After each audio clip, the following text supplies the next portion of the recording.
And then sometimes there are days like this, when that slow, steady effort is rewarded with justice that arrives like a thunderbolt. This morning, the Supreme Court recognized that the Constitution guarantees marriage equality. In doing so, they've reaffirmed that all Americans are entitled to the equal protection of the law.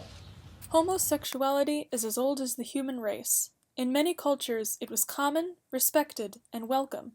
The earliest documented homosexual couple in history were Nyaknum and Khnumhotep from the 5th dynasty of Egypt underneath King Usirkaf in 2494 BC.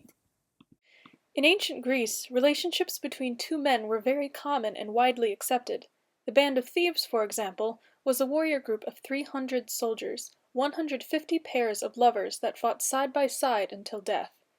Even in the New World, many Native American tribes respected homosexual couples, believing they possessed the powers and attributes of both genders.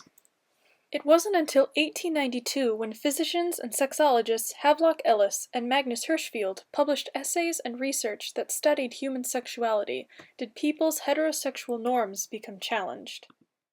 For several more decades, those who were homosexual or transgender faced ridicule, harassment, and in a lot of cases, brutal violence.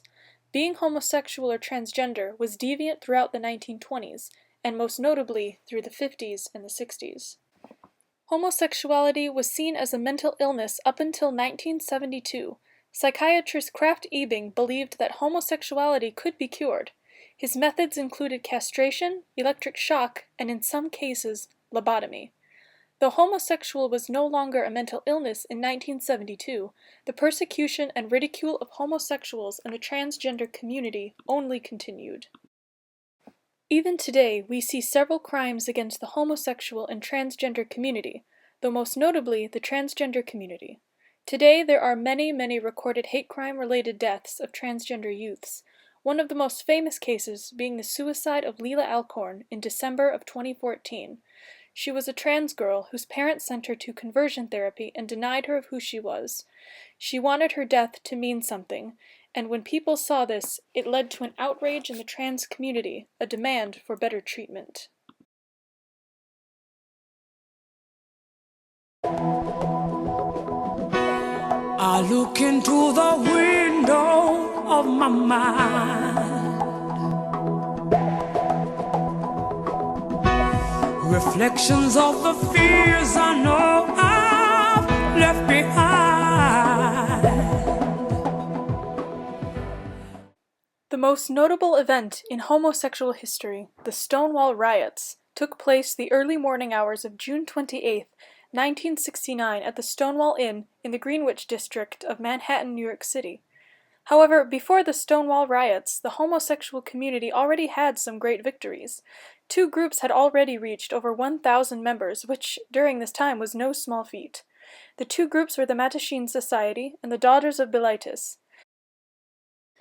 Being gay was illegal, and people would be arrested for serving gays, just being there, or not dressing as their proper gender.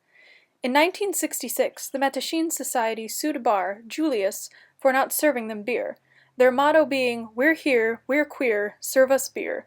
The bar denied them, even though it had already been a popular hangout for homosexuals. After a court case, it was deemed discriminatory.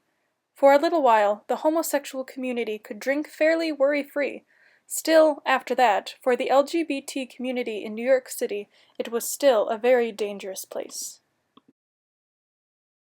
There were hardly any places for them to travel around safely as themselves. Police often raided and shut down places that catered to gays, lesbians, and trans customers. During this time, the only safe place to drink was at the Stonewall Inn, run by the Mafia and one of the crappiest bars around. Its sole purpose was to exploit the gay, trans, and drag queen community so that the Mafia could make money off of them. Seedy bar. It was run by the Mafia. They only opened it to make money off of gay people, to exploit gay people. It was the best bar at the time. And because you could dance, the music was great. We just didn't have things like that. The bar was dirty, it was unpleasant. Jukebox was great. Around 1 a.m. on June 28th, a group of gay men were arguing with the police about the treatment they were receiving. The argument got out of hand, a fight broke out, and the riots began, with trans woman Sylvia Rivera, the loudest voice and arguably the leader of these riots, throwing the first flaming bottle. Sylvia Rivera was born in 1951 in New York City.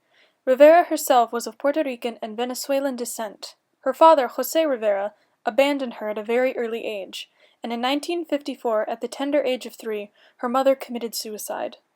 For the next 8 years, she was staying with her grandmother, and throughout those 8 years, Sylvia was constantly harassed and mistreated by her grandmother for her effeminate behavior and because she chose to wear makeup.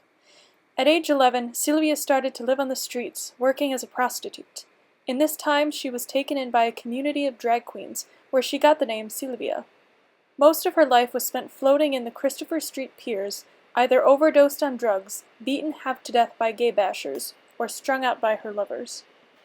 During her life, however, she was a very active voice in the cultural movements that took place throughout the 1960s. She took part in the African American Civil Rights Movement in 1955, the anti-war movement in the mid-60s, and through the second wave feminist movement that took place in the 1960s as well. In 1970, she joined the Gay Activist Alliance, a group dedicating itself to liberate homosexuals, but a few years later, they removed concerns of drag queens and the trans community from their agenda. Furious, Sylvia left it behind.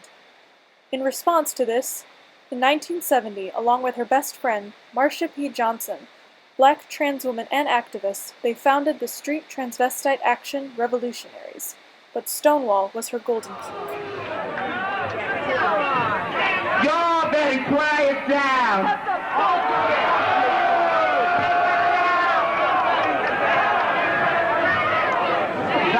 Nothing.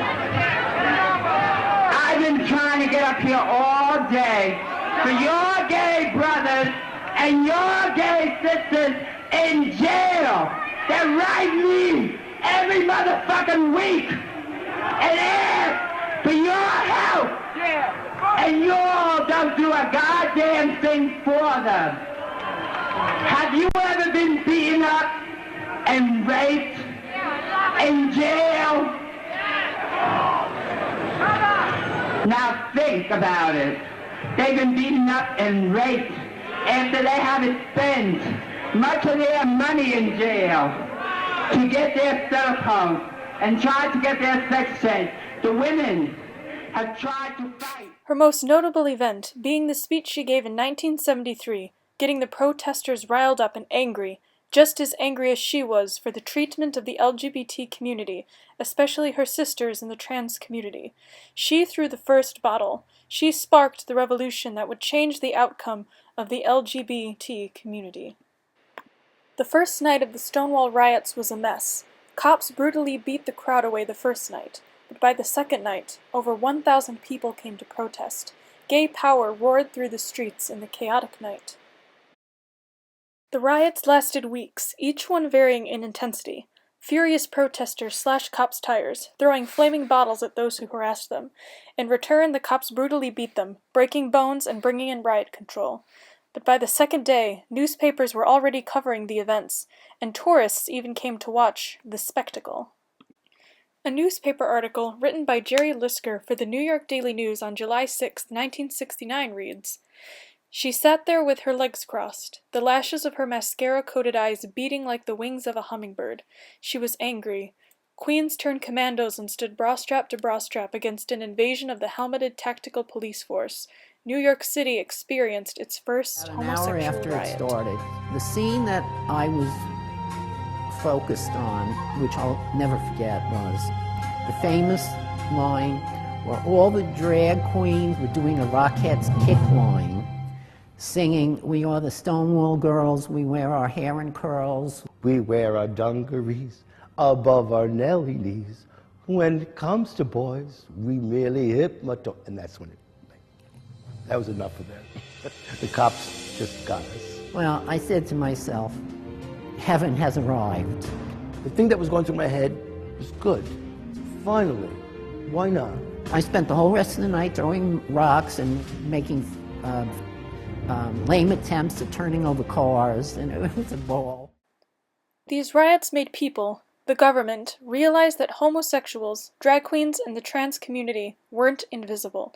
They weren't going to take the harassment and oppression any longer. They were there to fight, and they were going to win. Stonewall created change and a demand for equality in the LGBT community.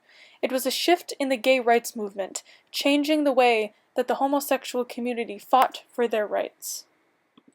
Despite all the fighting and bloodshed, laws protecting LGBT rights and safety weren't passed until 2009.